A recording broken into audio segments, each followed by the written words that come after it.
Welcome to the MWA podcast. I'm Kyle, and I'm joined by my co-hosts, Sean, Brian, and Jeff. Today, we're excited to welcome as our guest, Glen Rundell.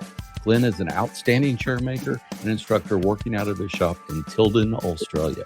He's been featured in numerous publications and is the co-founder of the Lost Trades Fair, an annual event held in Australia that celebrates craftsmanship and skilled manual work.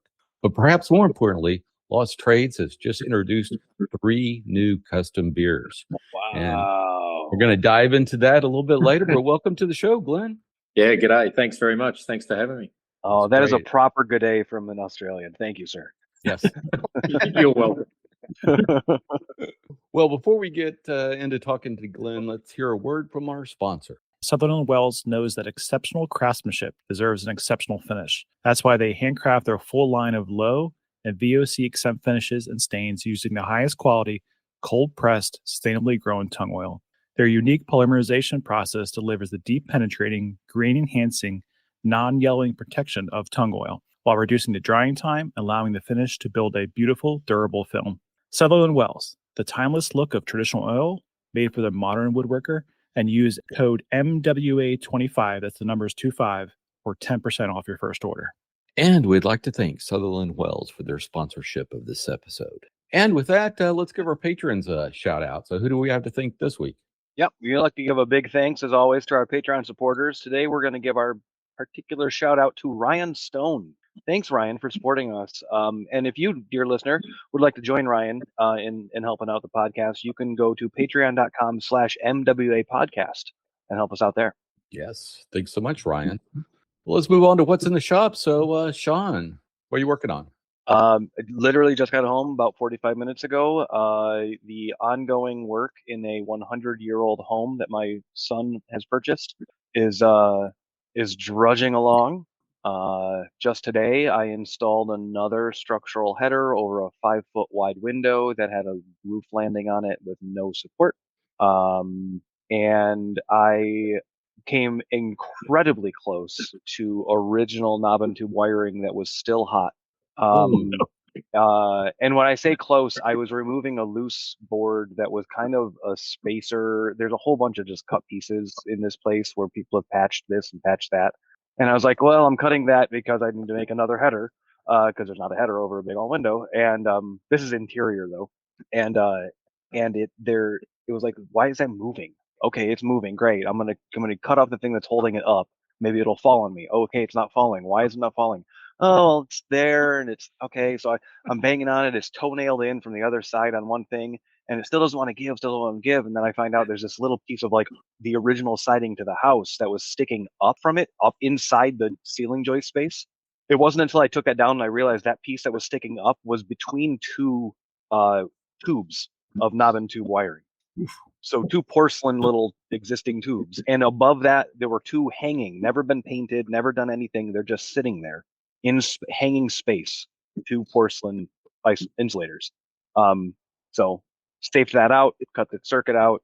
That was running to a single outlet in the upstairs bedroom. But it was in the interstitial space between the 2 floors.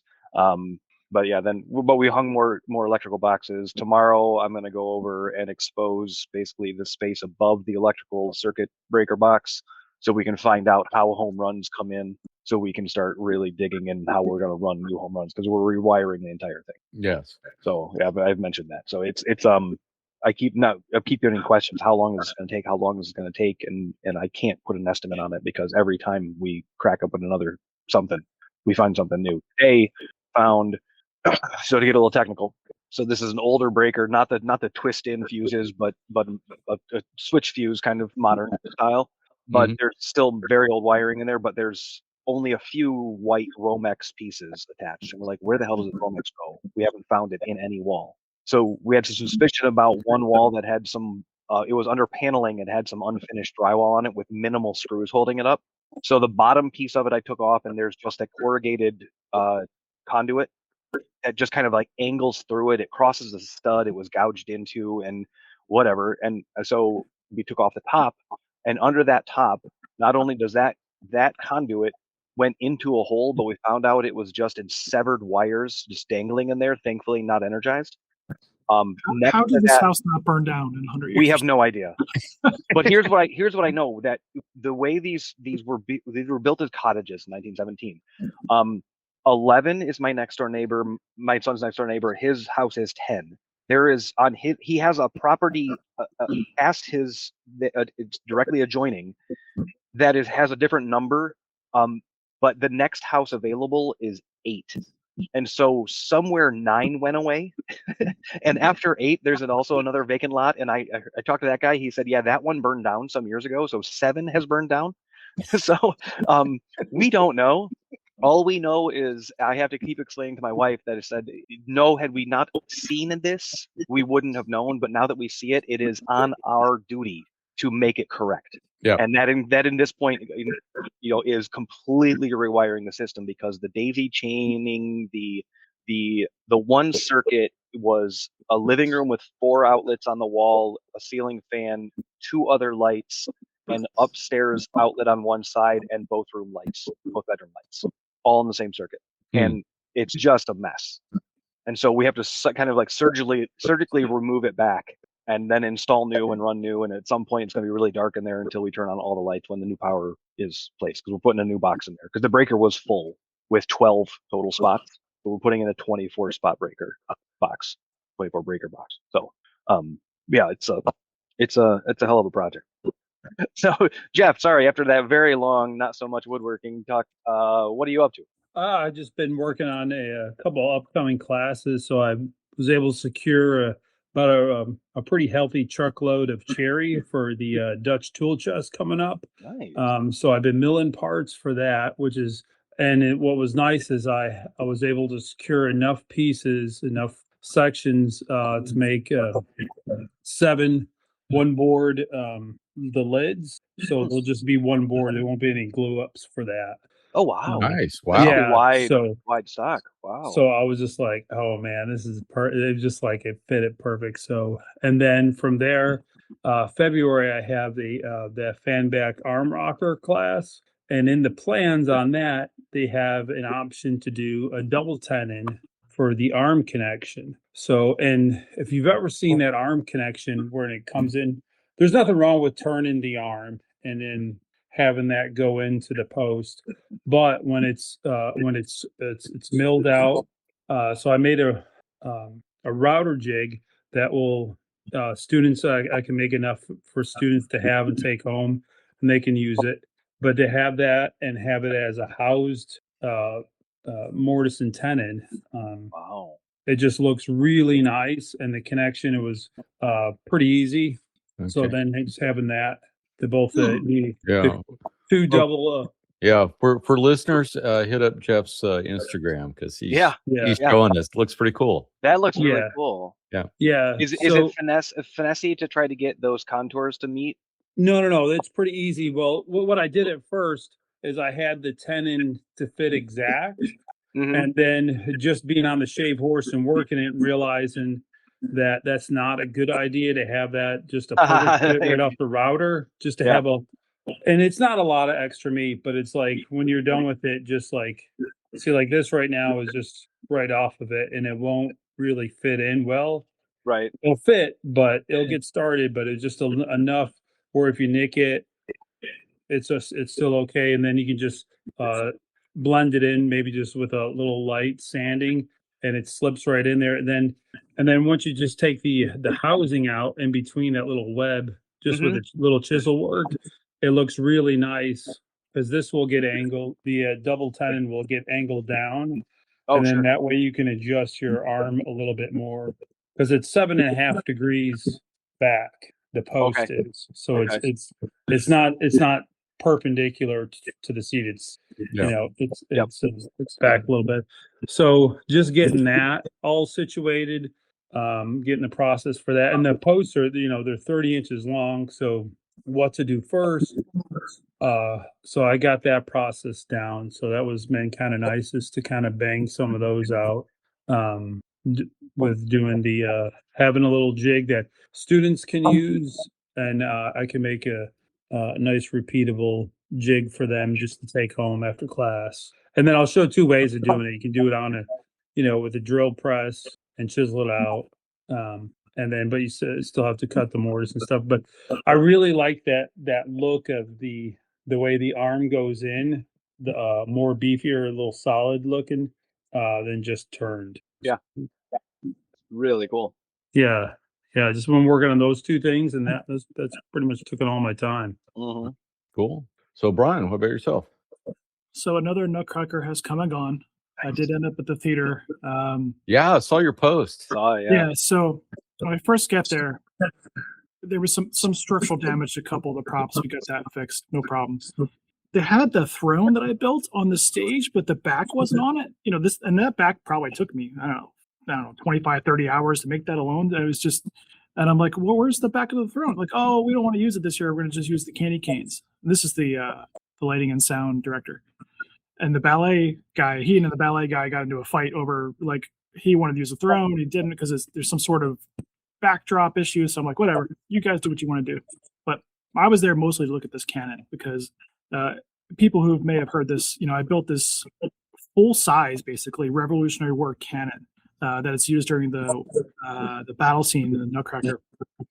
2 or 3 years ago, we made a new barrel, and this barrel was supposed to shoot carbon monoxide out with a bunch of LEDs to light it up. Last year, I dropped it off. We tested it. It worked fine. During the show, it, quote, didn't work. Turns out it was user error, which is a little sad. So this year, I showed it how to use it to 4 different people, and they were able to fire it off successfully during the show. And I got to tell you, it looks like fire coming out of this thing.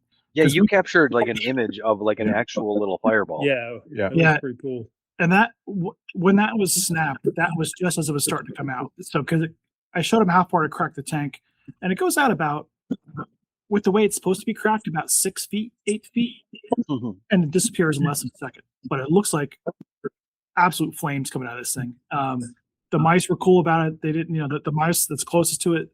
She goes, I'm not scared of it. I know it's just going to go away. It's just a little loud. But I was super stoked to see that. Yeah, it's just like, it looks like an explosion coming at us. So that went great. Unfortunately, I had to be out of town for another child. I didn't actually get a chance to see the actual live production of the show, but it's good to see the things I made still cranking away. So that's what I got going on. Kyle, how about you? Let's see. The new center finder I talked about, I have a video out. It's out on YouTube. I haven't made a post on Instagram about it. I'll probably do that after the holidays are over. But it's out there on YouTube, and I guess it's got some traction because I've already sold a few of them. So, oh, nice. So that's always good. So with that, Glenn, what are you working on in your shop? Well, kind of sounds like I've been slack compared to you guys. I've had a little bit of a break the last few weeks, which has been really nice, just sort of finishing up little jobs here and there. I've got 2 settees to build for a great client up in New South Wales, north of me here. A set of Curtis Buchanan fanback chairs to make in Blackwood. And I've got a new low bench. It's actually not a Windsor. It's something a little bit new, something a bit different. You'll see it, I guess, pop up on Instagram in the new year, which I'll hopefully turn into a class for 2026. So that's in the works as well. A bit more of a fit out to do on the shave horse room that I added to the workshop, which is going to be nice to finish that off. Just a little bit of day-day paneling to put up and some floorboards, some recycled floorboards to put down, and a lot of milling. I've got a bit of milling coming up of Blackwood logs. That there's been a new source of Blackwood coming into the workshop, so a few logs to pick up and to get on the mill and get sawn up and put them away and hurry up and wait for them to dry, I guess. Yeah. Well, that sounds like a lot. That is a lot. It is a bit to get through in the new year. Yeah, I'm looking forward to it. And then, of course, this time of the year is super busy for Lisa and I. Post Christmas now, things really, really ramp up with the Lost Trades Fair. So that starts, our organisation for that starts around August, starting to get sort of things in the works, and then we get a lot of the logistics sort of side of things squared away before Christmas, and then it's full steam ahead from now on. We've got 150 artisans. I think about last count was about 11 international artisans flying in to take part in the fair and run classes as well. So it's going to be a really super busy one next year. So it'll be great. Yeah, nice. Yeah, I think I saw that David Diard's coming in again. Yeah, David's back, which is terrific. He's married to a terrific Australian woman, Lisa. Yes. He's Lisa. We both got Lisas. And so he's back. We've got Toby Oxley is coming out to build his 501 chair. He's of a continuous arm chair in the Curtis Buchanan sort of democratic style.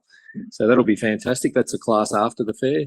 As I said, I could run through them if you like, but we got a bunch of people from all over the world, from Sweden, England, America. It's going to be a really eclectic fair. It's going to be just fantastic. Yep. Yeah. Look, I got that in our lineup, but we can go ahead and talk about it. So tell us a little bit about the Lost Trades Fair. How did it start and its mission, and what y'all been doing with it over the years? Yeah, well, it started off in it started when we started our business in Kyneton, which is the little township about 10 minutes north of here, where we first moved back to the country after we were both living in the city for a while. And I'd started my chairmaking business. I'd taken a class with Curtis Buchanan years earlier, and my wife and I had this moment of clarity, I like to refer to it as opposed to, say, a midlife crisis, where we sort of thought, what are we doing? You know, we're living down in the suburbs. We both grew up in the country, and we thought to ourselves, well, what would we do if we really, if this was our last chance to do something we were really passionate about? So we sold up our house that was our forever house down in the suburbs and moved back to the country and started a business. And of course, it was a chair making business for chairs that nobody really needed. They were more expensive than your big box sort of style chair, I think you'd probably call them over there, or your mass produced chairs. And over here, nobody really understood them. Why would you buy a $1,000 chair, as it was back then, when you could buy something for $100 at a department store? So we started that business, and things were slow. Things were really slow when we started out, and we sort of looked around, and there were so many other artisans. The area that we're in is called the Macedon Ranges, named after Mount Macedon, which is, you can see from our kitchen window, as a matter of fact. But in the Macedon Ranges, it has one of the highest concentrations of artisans of every medium, and such an eclectic mix of different artisans. And we looked at a lot of these makers, and all of them shared the same problem that I was experiencing at the time, was that they were in trades and crafts that were so seldom practiced that there was no longer an association or guild or group to support them. Great example was Coopers, barrel makers, and back in 100 years ago, for example, the Coopers had the strongest trade union in the country here in Australia. Far stronger than any dockyard workers or builders or anyone else. And it was quite simply because they controlled alcohol. So if you upset the Coopers, well, you didn't have your beer, and you didn't get your wine, and you didn't get your whiskey, so you better keep the Coopers happy. So they wielded a lot of power. And of course, fast forward to the 1950s, all the beer barrels, the main industry for Coopers in Australia, it all went to aluminium and stainless steel kegs. And so it immediately just shut down an entire industry. Within a few decades, their guild or association had ceased to exist, and it went from one of the most prevalent trades in the country to almost vanishing in the space of 100 years. And there were so many other artisans like that. So I was sitting there scratching my head one night, and funnily enough, I went back to that thought that experience that I'd had with Curtis in his Tennessee workshop, and that was sharing information. And up until that time, I'd been making furniture for a few years here just as a hobby, and I'd taken my class with Curtis, and I was about halfway through that class, and I really loved this particular bar stool that his son-in-law was actually making a couple of them while we were there building our chairs, and he ended up going on to name it his Russell bar stool. And anyway, I sheepishly asked Curtis, I said, oh, look, I really love that stool, Curtis. I said, could I buy the plans off you? Would that be okay? And he sort of looked at me and he said, nope, you can't buy them. And I thought, oh. And he goes, but I'll give them to you. That is my really bad Tennessee accent, Appalachian accent. It's not bad. It's not a bad Curtis. Yeah, it's not a bad Curtis. And I was just blown away. And then he went on to say, look, every pattern, every plan in here, he said, copy them all, fill your boots. He said, just because I'd already sort of talked to him about, my dream would be eventually to go back home and get good at making chairs and start teaching. And he said, if that's what your dream is, Glenn, he said, you copy every single plan in this workshop. He said, whatever you want. And it absolutely floored me. But I was to find out, not in the too distant future, that was shown to him by Dave Sawyer. Mm-hmm. And that in turn was passed on to Peter Galbert, and Peter and Curtis went on to pass that forward, as they say.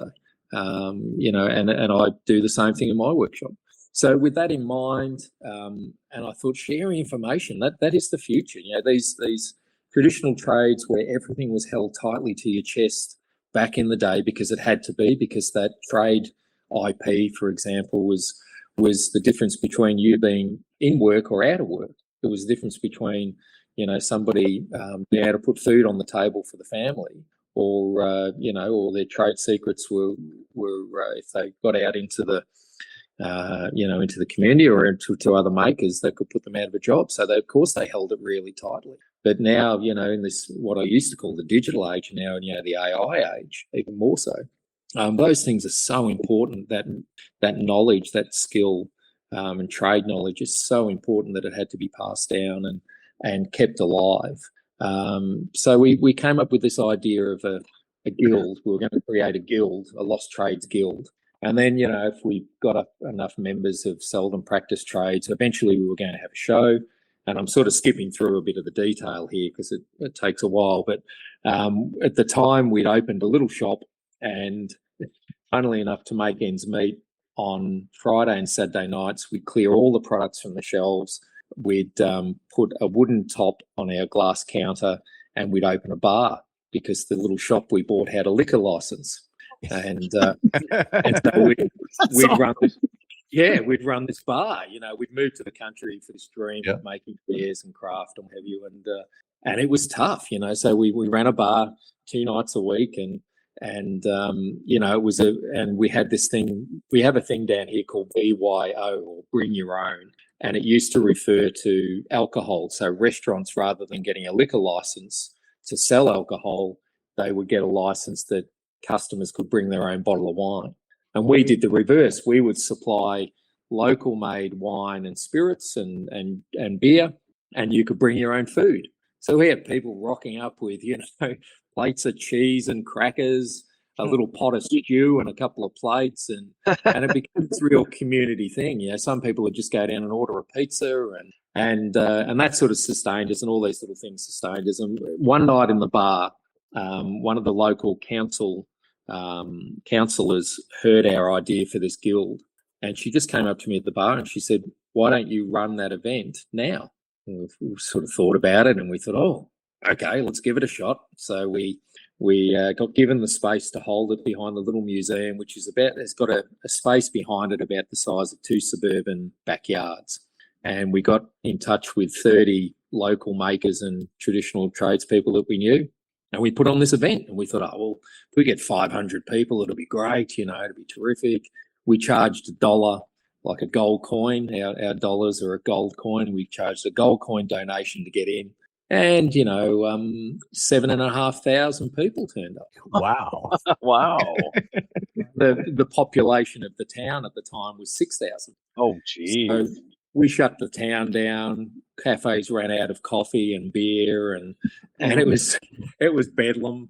And we thought, wow, we're sort of onto something here. So we thought we'll run it again the following year, and we got a little bit bigger venue at the local racetrack, the Jockey Club, as they call it, and 15,000 people turned up.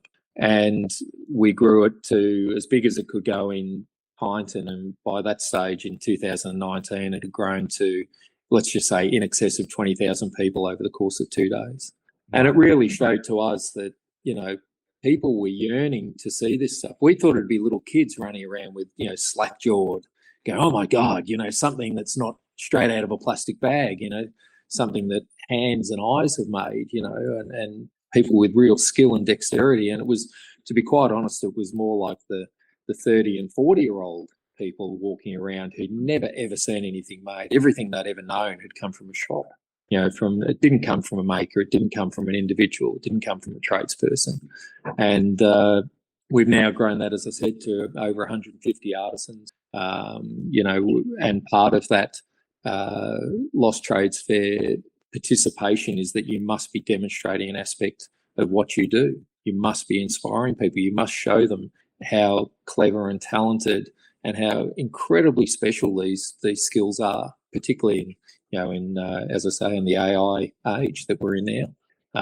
And it's a wonderful experience. We've had some incredible artisans that we've met, and we're like a big family. We often joke that perhaps one year we'll just close the gates to the general public and we'll just all get together and catch up and have a beer. It's such a good reunion every year. It's just a really special thing. So yeah, there you go. Sorry, been waffling on for. No. This is great. Yeah, that is one thing that David told me about, being there and stuff like that. He goes, it's totally different than anything else. It's not just vendors selling their, handcrafted pieces. They are actually there making them, demonstrating how it's made. And he said it's totally wonderful. Yeah. Yeah. And that's really important. And we do want it to be different. We're such sticklers for this ethos that we have, that everything must be made by you. If you're selling it, you've got to have made it. You've got to, I often say, if you've just got a trestle table with some stuff on it, and you're sitting there and people come up and pick it up and you go, yeah, I made that. It's about as inspiring as a headache. It doesn't really inspire people at all. It's when they see people like George Smithwick, who was the face of our Lost Trades Fair for the first 4 or 5 years, and he's a 6th generation Cooper, and he would sit there for the weekend. He was in his early 70s then, and he would make in excess of 20 wooden buckets in a day, all by hand, hand riveting the hoops, shaving down the staves, cutting in the crows by hand, making the heads, and even hand splicing a rope. And then he'd tip a little bit of water in it, hold it above his head and go, yeah, that's watertight. And then he'd yell out to everybody, right, who wants it? This really gravelly voice with a cigarette hanging out of his mouth. And about 100 hands would all dart up. And everybody wanted that bucket because they'd just seen him make it. It's such special things. And, that is the difference. And if you that's the thing that inspires people. There's been some amazing stories that have come out of the fair. I could regale you for hours, but one of the really special ones was a young kid from the region here, and he came along with his dad when he was about 13. He was so inspired by the blacksmith that we had there, Doug, that he went home back to his farm and said to his dad, Dad, we've got to build a forge. And they built a forge, and he just started moving metal. He started heating up metal and belting it and shaping it, and eventually he got really good.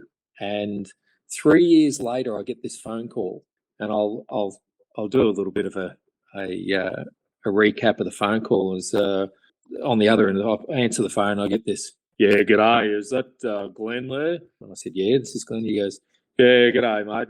Look, I'm just ringing up. I want to talk to you about having a stall at your Lost Trades. It's deepest voice. And I said, yeah, sure. How can I help? He goes, oh, well, I'm an amateur blacksmith, and I've been smithing for a few years, and I'd like to talk to you about having a stall. And I said, yeah, how old are you? He goes, well, I'm 16. And I said, hang on a minute, how old? I said, I'm 16. And he sent me through some photos. And it was just fantastic work, for a 16-year-old. It was so inspiring. He got his stall at the fair. He came along and demonstrated, every minute of the day, pretty much. He had his parents there with him, helping him and selling the products that he was making on site. And he went on to do an apprenticeship as a metal fabricator, and now he works as a blacksmith. And that started from that inspiration of coming to the fair and seeing an opportunity for a young person who possibly wasn't academically minded, who wasn't sports minded, who wasn't into music, but knew that he was creative, knew that he sort of wanted to do something out of left of field perhaps, and it gave him, I guess, enough rope to go and sort of spread his wings and have a crack at something like that, which was it's such an inspirational thing. And there's been quite a few people young people who have followed along his footsteps, and that's what it's all about. Yeah. Wow, that's amazing. That's amazing. I don't know what to say. I'm kind of speechless, but yeah, for sure. Yeah, but that's a fantastic story, and yeah, you're doing God's work there. Yeah, absolutely. Yeah. Have you? I just found actually a Cooper on YouTube. He's in England though, so obviously far away. But do you know of Ewan the Cooper? Yeah, has an East skyrocketed. Yep. Yeah, I mean, he's obviously got a good social media thing going, showing off his trade. Yep. But he did a video with Alex Steele, and it was phenomenal to see that craft. And he's like the last in his area. I think he is the one and only. He works at one of the last beer breweries that has its own cooperage. Yeah. And I mean, the little township we're in here in Tylden, it has a general store which has got a service station attached to it. It had a pub, but the pub's closed down. It's got a school and a town hall. But that's it. It's what we call in Australia a blink and you miss it town. Mm-hmm. You blink as you drive through and it's gone. Yeah, we have the same saying here. So yeah, yeah, right. Yeah, right. I know a lot of our Aussie sayings are lost over in translation, but you look at the old maps of Tylden. Tylden had a cooperage. So back in the gold rush here in the 1800s, people, there was literally a coopering workshop here making barrels and buckets and butter churns and all that sort of stuff. And so, those trades and those cooperages are a real rarity today. There's a couple have started up down in Tasmania, thankfully, and they're pretty much supplying a very vibrant craft whiskey industry down there. Australia, funnily enough, we punch above our weight a little bit in a lot of those sorts of things. We regularly win world awards for Scotch whiskey, beating the Scots at their own game. So that's pretty fun. But they're repurposing wine barrels generally into whiskey barrels, and that's keeping those little cooperages alive. But George, who I mentioned before, who makes the buckets, or used to, he's retired now. But then again, he's retired twice. He's getting on towards 80, and his family, all of his ancestors and his relatives on the male side, male relatives, they were all Coopers. His father, his grandfather, his great grandfather, his cousins, they were all Coopers. They went all the way back to, as I said, 6 generations in Australia, but then in Ireland, where they were from, they went back generations and generations before that. Yeah, it's one of those trades that I could, if I had my time over again, but cooperages didn't exist when I was doing my apprenticeship.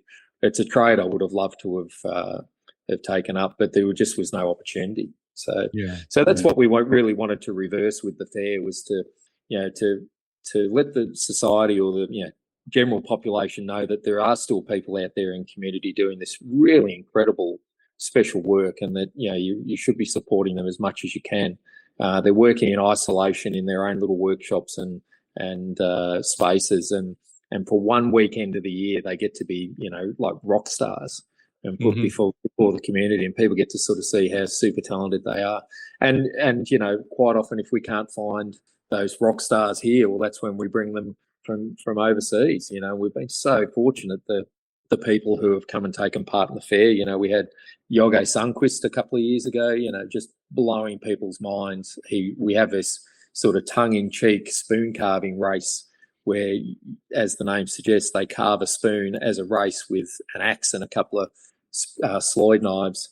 And then the finale to the race, you don't win the race until you actually run forward to a little table in front of your chopping block. And with the very spoon you've just carved, you have to eat a pie. And it's the first person to eat the pie with the carved spoon that wins the race. And Yoge was actually there. He could have wiped the floor with our Australian carvers. He's such a master. But he was too busy doing his chicken wing impersonations as he's carving and sort of dancing about. And I think he came sort of equal second. But, so we had Yoge there for 1 year. We've had Greg Pennington out three times. We've had Claire Minahan's being part of the fair, the Trebuchet maker for a couple of times. David Duyard, thankfully, a bunch of times. Conrad Sauer this year. He was out this year. Seth Gould the year before. Grace Horn, the scissor maker and mastersmith. And then, not to mention, I guess, Peter Follansby and Amy Umble and Peter Galbert a couple of times as well. Although they didn't do the fair, they were sort of doing classes. So, but it's, it's amazing to bring those artisans out to show people what's happening around the world as well. Yeah, that is cool. Okay, well, I got to put that on my list to do because that looks like a fun time. Yeah, we'll supply the beer. God. Hey. Oh man. Well, now this year y'all are moving to a new venue. Is that correct? Yeah, that's right. We're moving to Hanging Rock. Hanging Rock is a bit of an icon in Victoria. It's one of the most iconic naturally occurring tourist destinations. If you've seen our new artwork on Instagram, it's very much what it looks like at sunset. It has Indigenous value as well, but it's not what they would call a sacred site. It is a meeting place, and it was always because it's sort of jutted out of the landscape as it does. Mm-hmm. It was always like a meeting space. So it's a little bit contentious. Actually, there's three different Aboriginal groups that lay claim to the site, but it's just an iconic, beautiful place. Really lovely natural backdrop for the fair for next year. So we're really excited to be there and to be back to where this region is where the fair had its roots and where it started. So we've been away in Bendigo, which is about an hour away for the last 5 years, and to bring it back to our hometown, as it were, is really exciting. Yeah. Oh, that's nice. Yeah. And you're working with a local brewery there for some beers then? Yeah. Shed Shaker, they're called. Shed Shaker Brewery in Castlemaine, another gold rush town, about 30 minutes from here. And they've very graciously brewed our beer for us. So we've got a hazy pale ale, a standard pale ale, which is I better give you some percentages. 5.2% for the pale ale. Okay. I think the hazy comes in at 4.3, and then the pilsner is 4.6. Yeah. Okay. Oh, well, I got to talk to David and make sure he smuggles some back for me. Yeah. He'll have to keep them with an ice pack because there's no preservatives in them, so they've got to be kept cool. Oh. Yeah. Oh, that is nice. Wow. Yeah, it's really easy good. drinking. And they go down super easy, I've got to say. Too easy. Yeah, no kidding. Oh, that's exciting. Well, I had all this stuff in a rundown. We knocked out all the last stuff, so let's go back up to the top of our list here. But so tell us, you said you grew up out in the country there in Australia. So tell us a little bit about that and how you got into woodworking, and then what led you to the States to start making Windsor chairs. Yeah, well, look, I'll do the short version because I don't want to bore you. I don't want to be cure for insomnia otherwise. But no, I grew up on a farm, a little bit unusual farm. My dad was a deer farmer, which was quite unusual here in the 1970s. So he started out as a bit of a pioneer in the deer industry here. As I said, we grew up breeding deer. And then we moved to a bigger farm when I just got into high school, and he would breed about 500 to 600 head a year, which doesn't sound a lot, but it was quite a lot for the farm size that we had. We're on 170 acres, and And then we got into pheasant farming as well, pheasants and what we call game birds, so pheasants and partridge. And my dad's business, mum and dad's business at that stage, because mum retired and she was a nurse, and so we would supply the finest restaurants in Melbourne. So mum and dad had about 180 of the best restaurants in Melbourne on their books. Melbourne's quite well known as a bit of a culinary destination in Australia, some of the finest restaurants in the country. So that's where I grew up. But my dad's background was what we call the high country. So kind of like your Appalachians, I guess, in a sense, quite remote, particularly in the 1800s and early 1900s. And his family were all cattle drovers. So we had a history, or my childhood, every school holidays, we would go up into the high country and stay in what they call cattlemen's huts. And the huts were hand-built log cabins, built in the 1800s, and they were built as shelters for the cattlemen, from blizzards, and because it was right up in the snow line. And they were filled with furniture, what I call furniture of necessity. So it was built with broad axes and hand saws and draw knives, and it was just about as bare basic as you could get, no unnecessary adornments or what have you. And I really think that was what drew me to, in my 20s, to start making shaker style furniture, just sort of, just beautiful furniture of necessity, paired back to its finest form. And again, what drew me to Windsor chairmaking. So, I had a couple of different careers. I started out as a plumber gas fitter at 15, and left school at 15, and did my apprenticeship and became a master plumber gas fitter. That sort of leads. If you come to the States, Sean might have some work for you. Yeah, I got a boiler in this house I'm working on. Yeah, Sean, I can give you a hand, mate. No worries. Oh, perfect. Yeah. But that actually taught me, so much. I mean, a really formative part of my life, and I was very, very fortunate to do my apprenticeship with someone who was just a masterful tradesperson, and it was all about quality. It was all about pride in your work. And as you'll find with the next segment, when it comes to talking about tools, that was my greatest learning curve when it came to buying quality tools. But I'll leave that there for a minute. But I think, I know that it gave me that affinity with hand tools. Everything was handwork back then. There was no plastic pipes. I mean, there was plastic sewer pipes, but we did all of our own copper fabrication. All water was running copper. I'm that old that we used to actually run gas in this back then in hand threaded steel pipes.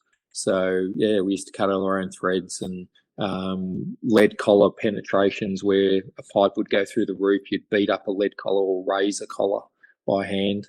So that was where I started out. I then, had a stint. We had what we call a pretty bad recession down here in the early 90s. And I've been working interstate and doing a few things and working on mum and dad's farm. And then we had this bad recession in the 90s, and that meant there was no money. So there was just, everybody was doing it tough. And of course, what's the first thing that happens when you got no money? You start to cut out all the extravagances, like going out to fine dining restaurants where my parents' product was sold. So, of course, that made things tough on the farm, and I joined the police force, of all things. Oh, wow. So I saw an ad in the paper, and I thought, I'll throw my hat in the ring there. I'm a dumb plumber who left school, I probably won't get in. And next thing you know, I was in the police academy. I thought, geez, how'd I get in here? So I thought, well, that'll probably see me out for a couple of years. And funnily enough, 18 years later, I finally extricated myself from that job. But and that plays an important part, because I'd always been a creative person. I'd always drawn, and I'd always built things. Anybody who's grown up on a farm will know that you build everything. We build our own sheds. Our own dad rebuilt the house pretty much from scratch.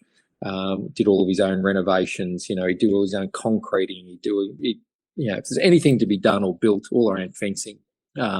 So that was something that didn't leave me. And through my time in the police force, I renovated a bunch of houses. got together with my wife Lisa, and we bought a house, and I'd renovate that, and we moved houses, and I'd renovate that one, and eventually I ran out of houses to renovate. And that was really when I sort of started to, zone in on the fact that I have this theory, and I think it's pretty well proven that, I think as a society, the more we move away from building things or making things or creating things with our hands, it has a definitive effect on our mental health.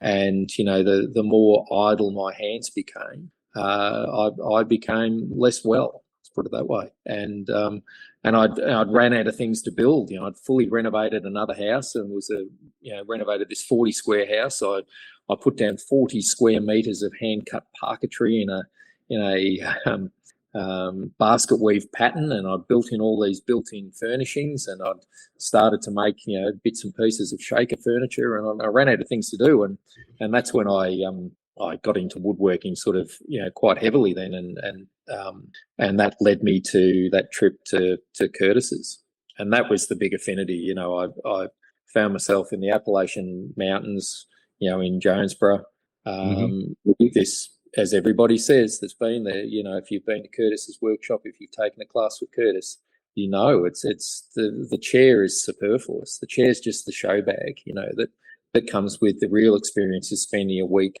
in that man's presence and listening to his stories and being immersed in Curtis's world for a week. That's the real, showstopper. And it made me, really think about what I was doing. I had a mortgage that I was staring down the barrel of for 30 odd years, at that stage. And I was living in the city, and that didn't define who I was. I was a country kid, my wife was a country kid, and here we were in the suburbs. And we had that moment where we literally asked ourselves one evening, what if we had a year to live? What would we do? Would we be here in the suburbs surrounded by traffic? And we had a young boy, Tom, who's now 18, but he was a young kid, and would we raise him here in the suburbs, or would we move to the country and follow our passions and hopefully get rid of our house loan and square that away and travel more and do things we were passionate about? And that's exactly what we did. We sold the house, we quit our jobs, and we moved to the country and started building chairs that nobody needed. and as I said, those first couple of years were tough, and then we sort of hit our stride. And the hardest, the first sort of part of our business was just educating people about the chairs we made and why they are incredible, and why they don't end up on what we call the hard rubbish collection. Where people just throw out their old furnishings on what we call the nature strip, and they either get taken to the tip and made into landfill. You buy one of my chairs, and you got to think about who you're going to hand it down to.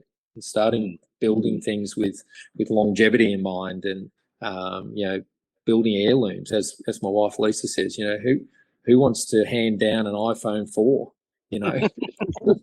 Nobody wants an old Mac laptop.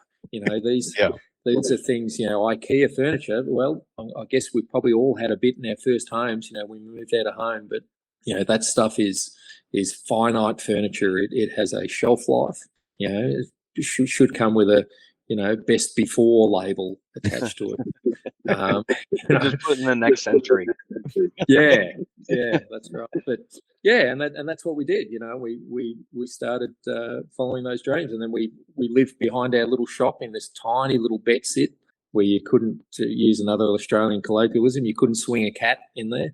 And it was tiny. And then we moved out to our old farmhouse where I'm sitting right at the moment, and it was a dilapidated old 1850s farmhouse, and we fixed it up and tidied it up, and now it's where my workshop is too. So it's just the perfect work-life balance. I've got a 50-meter, or what's that, about 150-foot commute in the morning. So nice.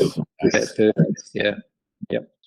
So, but I think it was that I probably skipped over it, but it was that staying in those, because I've been asked a bunch of times by journalists and what have you, for various stories, and what was it? And I really think it was that affinity with that hand hewn furniture and just the experiencing the craft for all the important reasons. Taking that chair from the standing tree in a lot of cases, or the fallen log, to the finished article on the floor.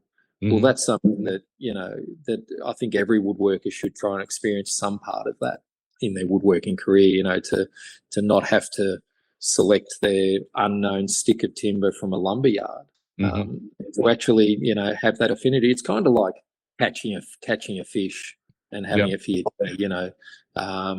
without the circuit breakers of not knowing where it's coming from, or not knowing where it grew, or how it grew, or whether the 3 or 4 sticks of timber are even from the same tree. So that's really lovely, and I still pinch myself every now and again that I get to experience that, and then from the teaching perspective, giving that experience to students, when I can in my workshop, that's just priceless for me. Yeah, I totally agree. I remember my first chair making class with Peter Galbraith, and there's like 4 foot of snow on the ground, and we're out there splitting up a log, and it was fantastic. It was fantastic. Yeah. But what was funny is, I'm from Texas, and so I show up, and this first day we're going to go split the log, and Peter looks at me and goes, "That coat's not going to work. I got one for you." Well, I can remember. And then we're out there, and within about 15 minutes, I took the coat off, and I'm sweating and going at it.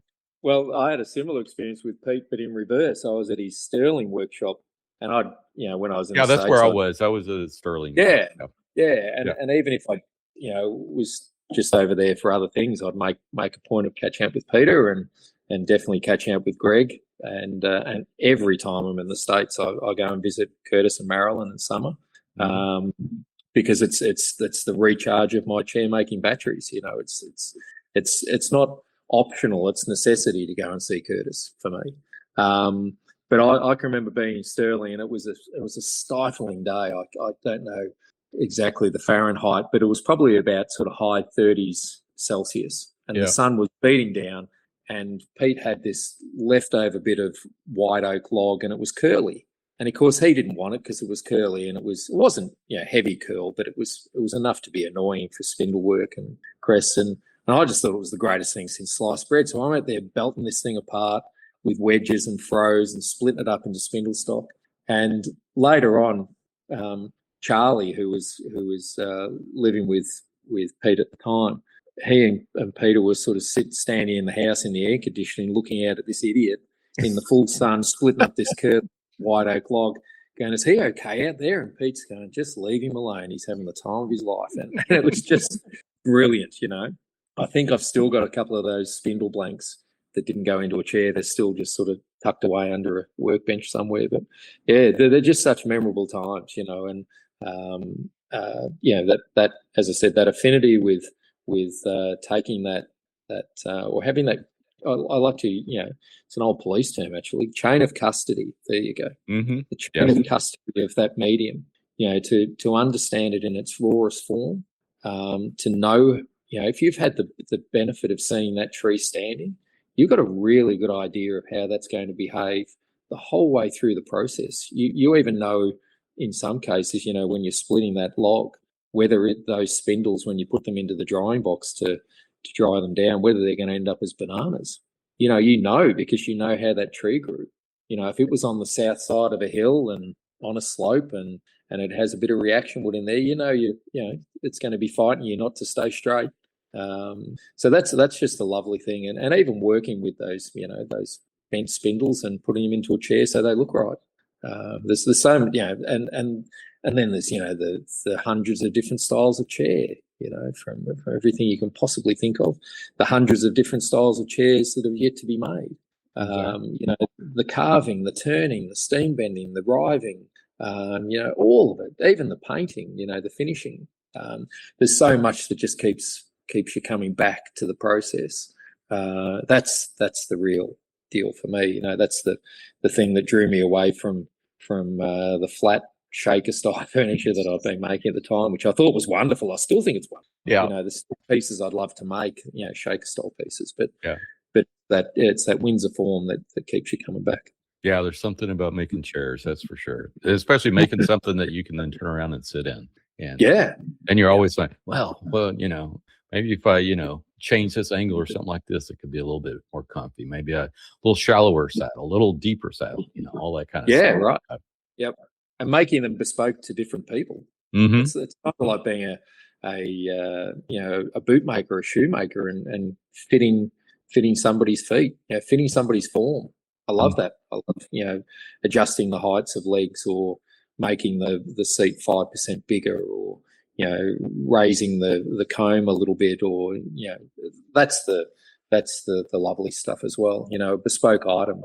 I used to say with our shop, if you came in with your, let's just say, $1,000 and saw one of my chairs and said, "Oh, I'd love one of those," and if I just sort of walked around the corner, pulled it off a shelf, and walked straight back and handed it to you, it sort of loses a bit. Yeah, lost in translation. Whereas waiting for that, knowing that item is being made for you, that's the special stuff.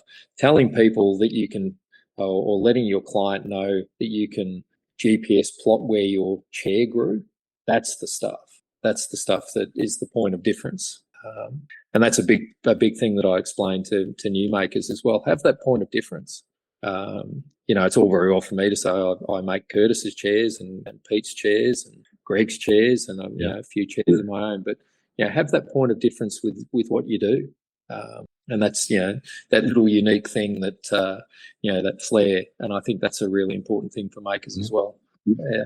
Well, do you have a favorite chair that you make? Yep, the next one. The next one. Nice. Always the next. Yeah. I'm really looking forward to making these two settees. They're for a client who's already bought a settee off me. It was for his mum. She didn't get to see it because his wife has now claimed it as her own. And so I've got to make another one exactly the same, and then a continuous arm as well, continuous arm settee. But yeah, I've got some other chair designs that I want to get out of my head and into 3 dimensions this next year, as of tomorrow, next year. But the next one is always great. Just down here as well, we don't have the benefit of those absolutely perfect American chair timbers that you guys have. Well, I was just about to ask you about the timbers you have to work with. Yes. Yeah. So I like to experiment. We've got over 100 different species of eucalypt here. Most of them are completely hopeless for furniture. Whether it's the way they behave when you chop them down, whether it's the way they dry, the sap pockets within them, they're either too hard or too strong, or they have they have short grain issues or whatever it might be. But we don't have that beautiful white oak and maple like species. We have things that come close. Our blackwood is pretty close. It's good, but it doesn't bend half as well as any of the oaks.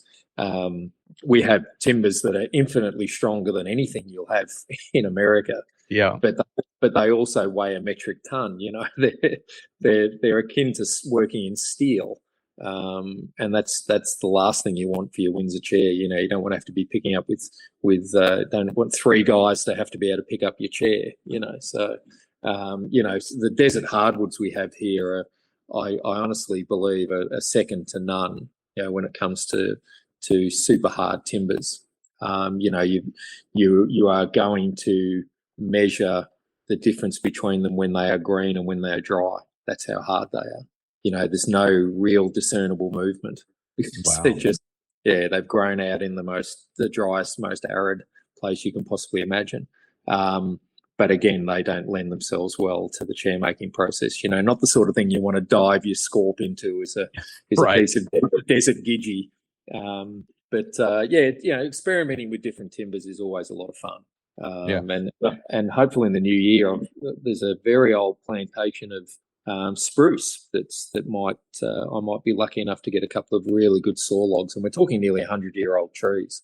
It was a failed forestry trial that would have been done 100 years ago in the 1920s, and then they've obviously forestry service at the time have decided that they were not suitable, and they've just left them there. So I might try a couple of those for seats. I know it's great guitar timber. So we'll see, just to experiment with that. Yeah. Well, what do you use for steam bending? Do you buy imported wood or? No, blackwood. Blackwood. Generally. Yeah. Yeah. Okay. Mountain ash is also very good. It's a eucalypt species. It's super blonde in color, even whiter than maple. But unfortunately, most of it is locked up now in the high country in our national parks and state forests. So they sort of don't take kindly to you walking in there with a chainsaw and carefully selecting a few logs. So that's getting harder and harder to come by. But thankfully, blackwood, it's still, if you know the right people, it's still sort of relatively plentiful. Yeah, so that's what I use, and it bends okay. I mean, we use compression straps for just about everything, apart from your simple fan back bends and simple Right. bends. Anything like a sack back or continuous arm, it's got some, it's strapped up to the nines. Yeah. Yeah, that makes sense. Well, tell us a little bit about the classes you teach. What types of chairs do you teach? And I guess you got a new bench you're going to teach here soon too. Yeah. So I do regularly. I do perch classes because I think they're a great entry position for people wanting to experience the craft. I mean, obviously you don't do the green wood, but in that class with me, you do the turning component as well. I think we were one of the first workshops to ever run a class like that. It's a 3-day class. You do the whole lock, stock and barrel. We ran bar stool classes where it was the same thing. Bar stools with a rectangular footrest mortise in the bar stools, which is, I think, an absolute necessity with a bar stool. And that's a 4-day class. My little Australian cottage chair, which was paid homage to the early bentwood chairs and the early cottage chairs that you would have seen here in the Gold Rush. So it's a simple form. It has an unusual it's sort of like a box stretcher system, but with the front stretcher removed. And it's a very small chair. It's 4 spindles, or you could put 5 in it if you wanted to. A simple fan back sort of arced crest in it, and 2 back posts, which are relieved at the front, scalloped out at the front, and a lovely seat, which sort of kind of mimics the benefits of a perch, in that you can, with the front stretcher removed from the box stretcher system, you're able to tuck your legs right back under the seat. So it effectively gets your knees down quite low, and which is really good for your posture. So I teach that as a 5-day class. You could really knock it out in 4, but I like in my classes, I like to have, plenty of scope there for people who have never, ever done any woodworking at all. And so that we can go along at a relaxed pace, and be assured that on a 6-person class, everybody meets at the end and we've all got a finished chair. It's one of the things that Lisa and I really pride ourselves on, is we've taught probably close to 300 odd people now how to make a chair. And there has never once been anybody on our class that has not taken home the finished chair. So that's really important. I think, it's expensive to do these classes, right? It's not a small thing, particularly, we're having I'm sure it's the same all around the Western world, a cost of living crisis. And, this is no small investment that people are making. So, you really want them to go away with their head filled with knowledge, filled with excitement for the next chair that they're going to make, or even if they never make a chair, with the confidence to attack any other woodworking thing that they might want to do around the house, because they have that improved knowledge and skill set. But to primarily to take home the finished object that they have that they've attended your class to make. And we no secret here, we make no qualms about it. I wanted to provide the closest thing to a chair making class that you could take with, well, at the time it was Curtis Buchanan, with great food, a great experience, a great country environment.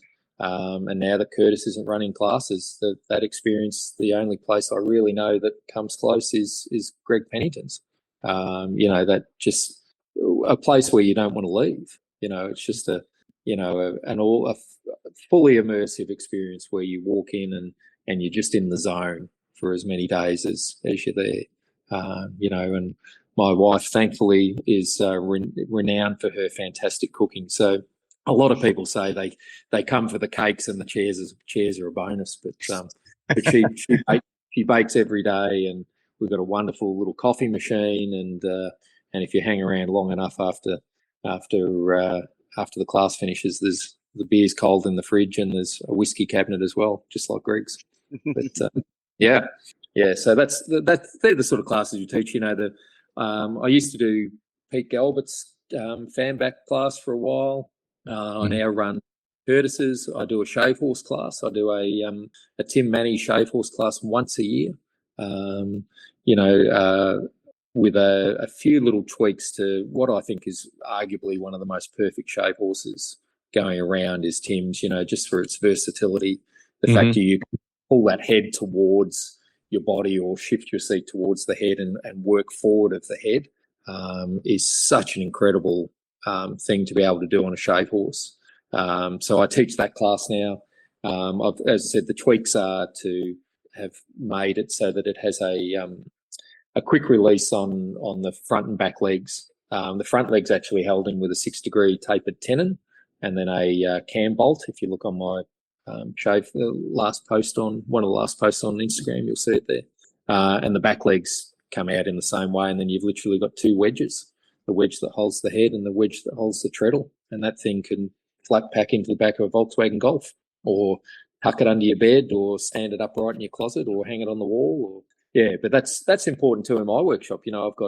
I've pared them down a bit. At one stage, I had about 11 shave horses kicking around, and that's a big stable. You need a lot of room. So the ability to be able to pack those, I've got 7 shave horses now. I can pack 6 of those down and get them in the space standing upright that I could probably only fit 1 shave horse in before, with the bolted fast legs.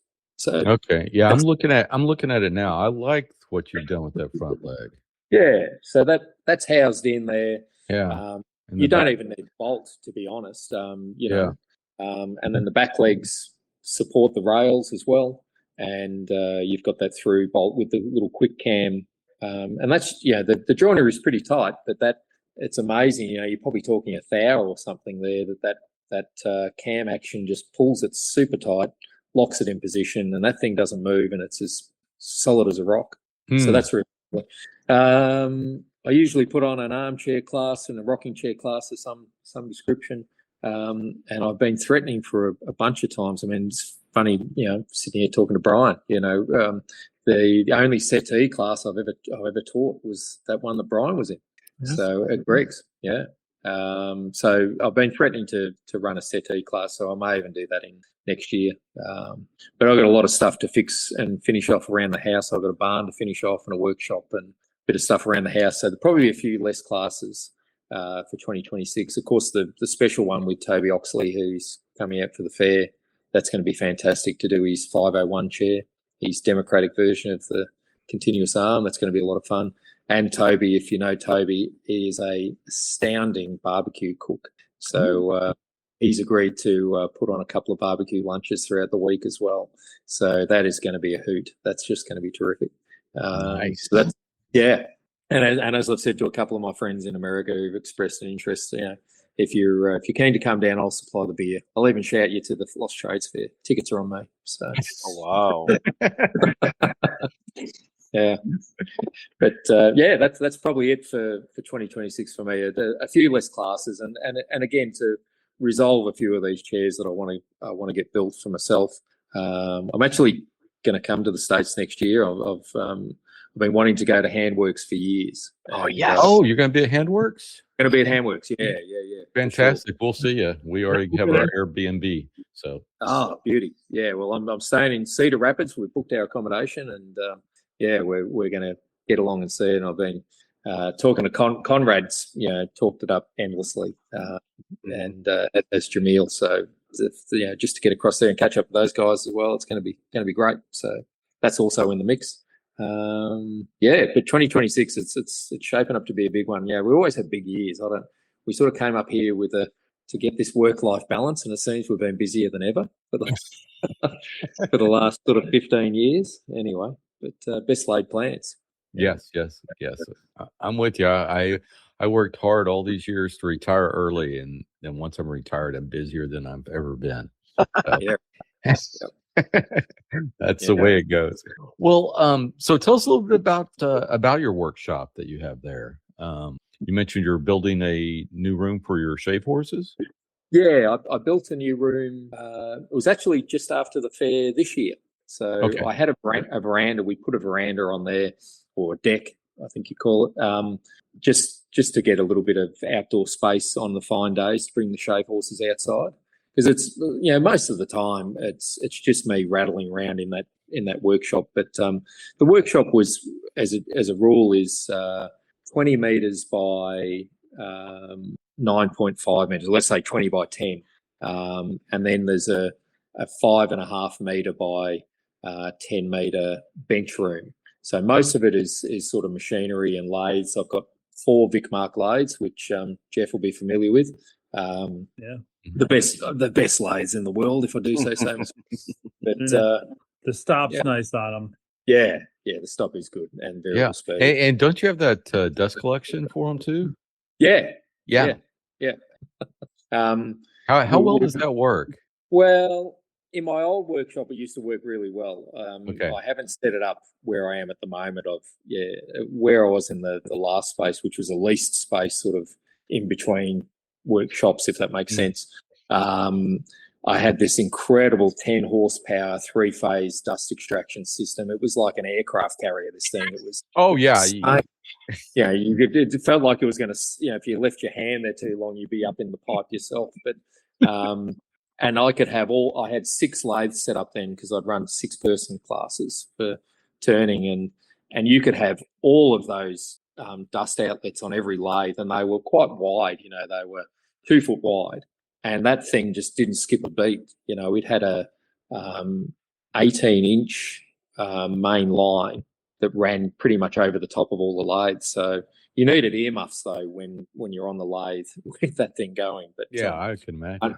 Unfortunately, I don't have that set up anymore. But but the workshop itself, sort of a bit sidetracked as I usually do. So when the fair was over this year, I knocked out the wall onto the deck and added another 3 meters by 4 meters space just for the shave horses to sit in. And I can leave the shave horses sort of set up in there permanently, rather than having them sort of all set up around workbenches and having to move workbenches during classes. And that's been really great. It's been a great addition to the space as well. And it means I can sort of move around a little bit easier, and it's also a space for me to store finished chairs as well without them getting bumped into. But the workshop itself was milled up out of shining gum, which is a local species. It was a plantation on a farm that was literally 5 kilometres, so about 2 and a bit miles from here. And the guy planted it in the late 1990s, early 2000s for a sawmill, a little independent sawmill, and the sawmill closed down, and he sort of, after pruning them for about 15, 20 years, he just threw his hands up in the air and said, oh, well, I'm never going to sell them. The guy's in his 90s now. Mm-hmm. 90s, 70s. And anyway, lo and behold, long story short, he offered me access to that plantation, and I cut down 5 trees. That gave me 18 saw logs.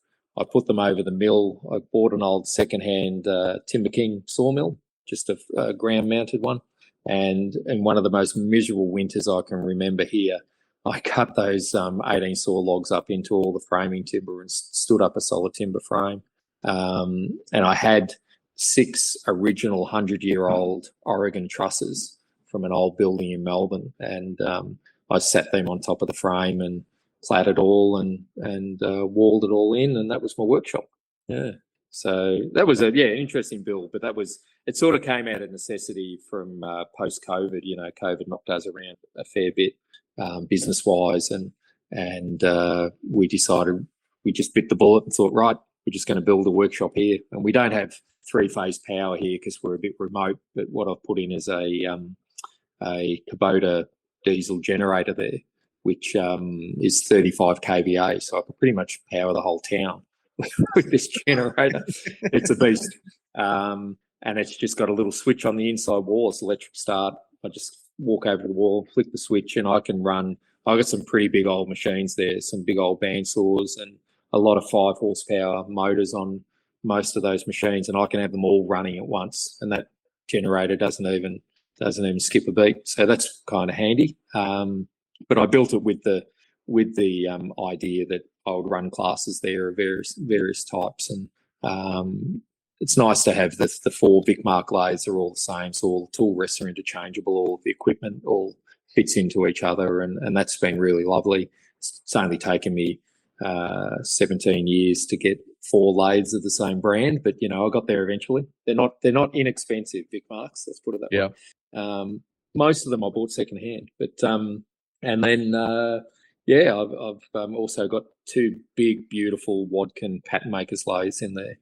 An RU, which is the sort of common pattern makers lathe that most people are familiar with a travelling carriage.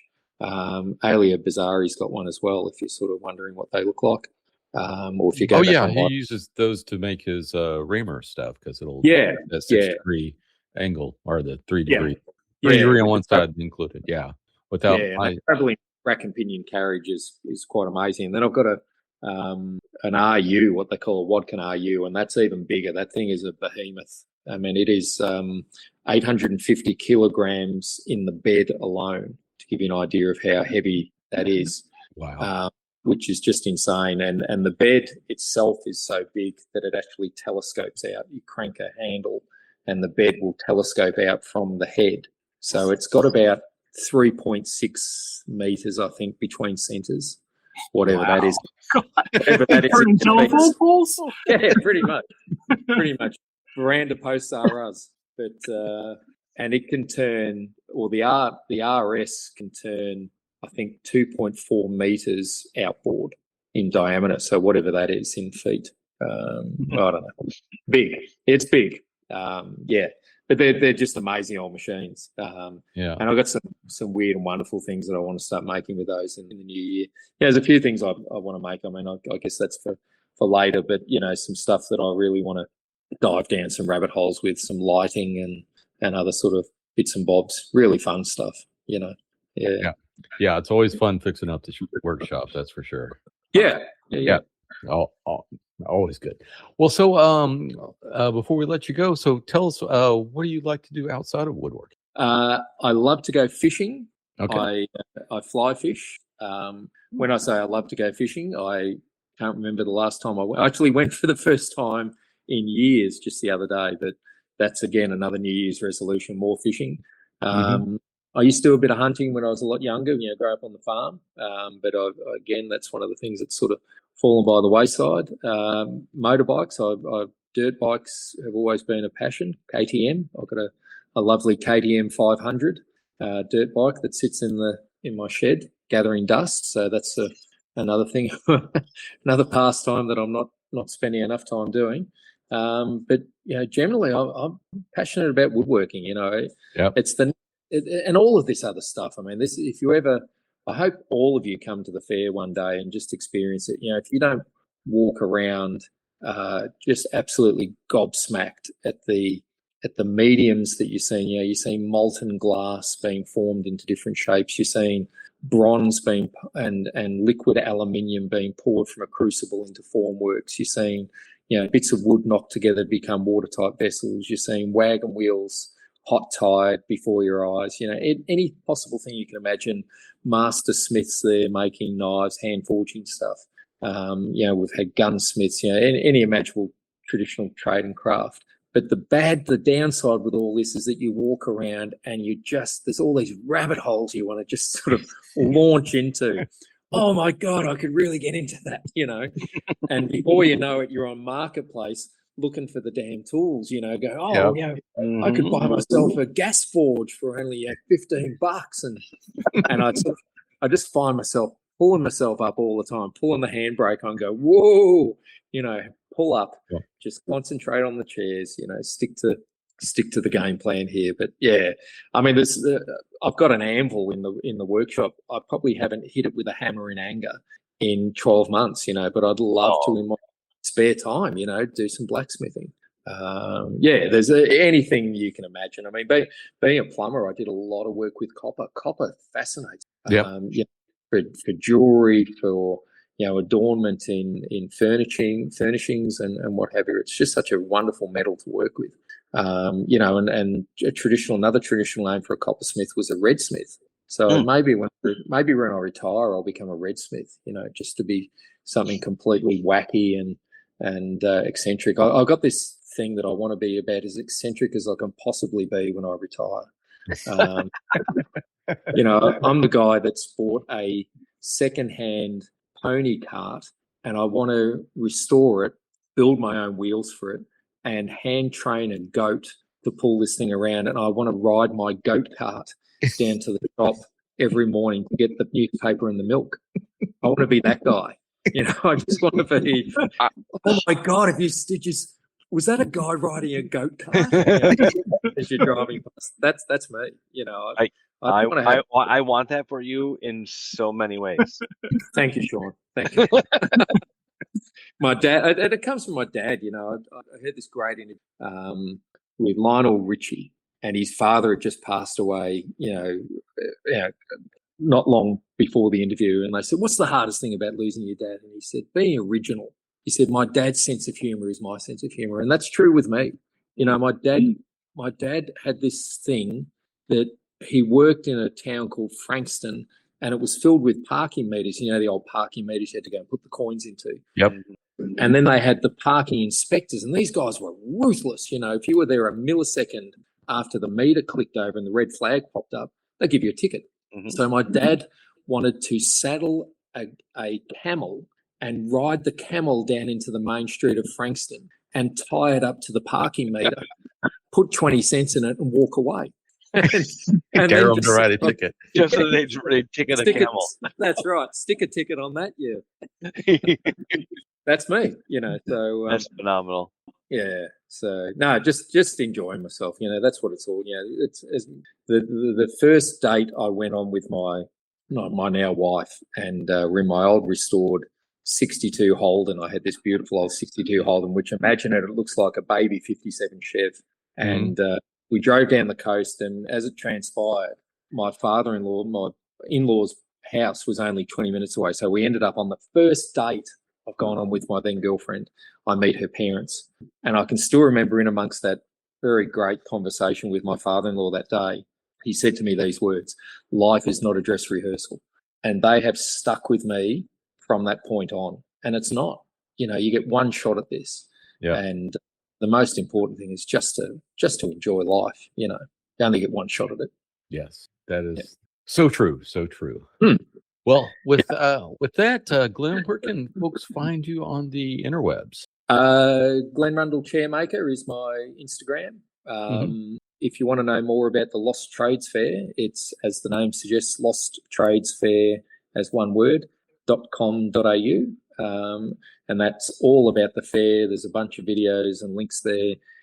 Worth just even having a look from afar at the classes that are on for 2026. It's just amazing. I'm so amazed at what my lovely wife is able to pull together with these classes and the international artisans. But if you're coming to the fair and you want to find some inspiration, there's so much there at the fair. But that's pretty much the two places.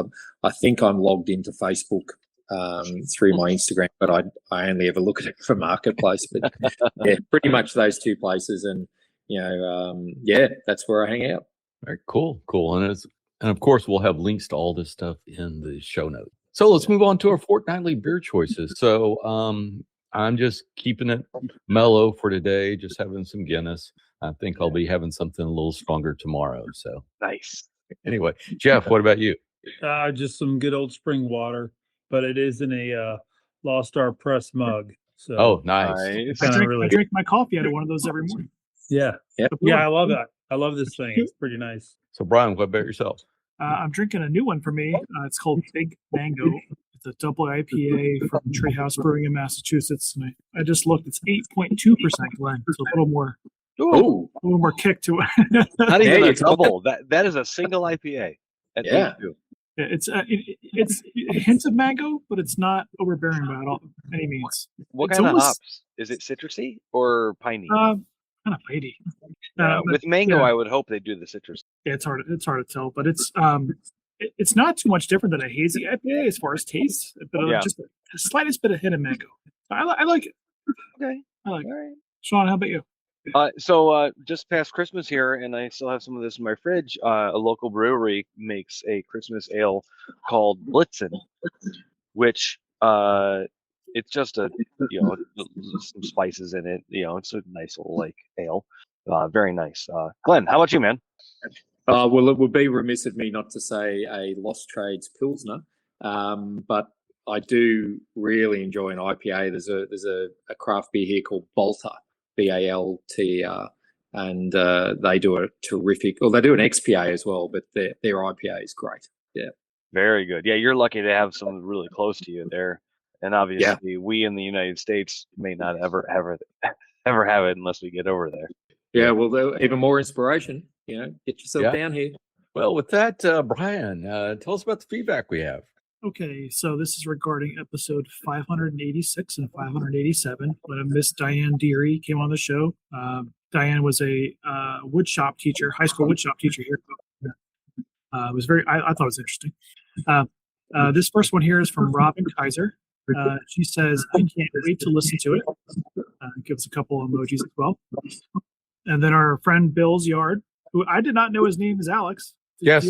I know his name was not Bill's. Yeah, it's not Bill.